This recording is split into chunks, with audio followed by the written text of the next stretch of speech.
Inaasahang magpapatuloy ang epekto ng La Niña phenomenon sa lalawigan ng Isabela hanggang February 2026 ayon sa Philippine Atmospheric, Geophysical and Astronomical Services Administration o PAG-ASA. Ayon kay PAG-ASA Etiaga-based Chief Meteorologist Ramil Tupil, inaasahang makararanas ang silangang bahagi ng Isabela ng above normal na pag-ulan ngayong December 2025 na maaaring lumagpas sa 500 mm habang ang iba pang bahagi ng lalawigan ay posibleng makaranas ng 200 hanggang 400 mm ng ulan sa parehong panahon. Dahil dito, binalaan ng mga lokal na pamahalaan at residente sa mga lugar na madalas bahain at landslide prone na maging alerto lalo na sa mga komunidad na malapit sa ilog at kabundukan. Dagdag pa ni Tupil, mula January hanggang March 2026 ay inaasahang magta-transition ang klima patungo sa El Niño Southern Oscillation Neutral Phase kung saan wala ng malakas na La Niña o El Niño at mas magiging normal ang kondisyon ng panahon at temperatura ng dagat. Sa kasalukuyan, patuloy na naapektuhan ng bansa ng apat na weather systems kabilang ang Northeast Monsoon o Amihan, Shearline, Easterlies at Intertropical Convergence Zone na nagdudulot ng pag-ulan sa iba't ibang bahagi ng Pilipinas kabilang ang Isabela. Samantala, inaasahan ng PAG-ASA na may 2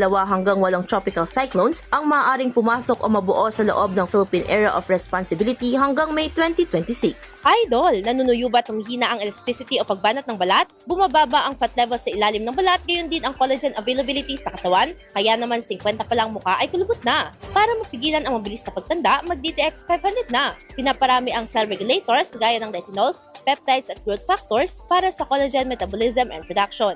Sa DTX 500, hindi lang balat mo ang magiging makinis kundi ang selula ng iyong buong katawan. Para maging healthy, mag-DTX 500 palagi.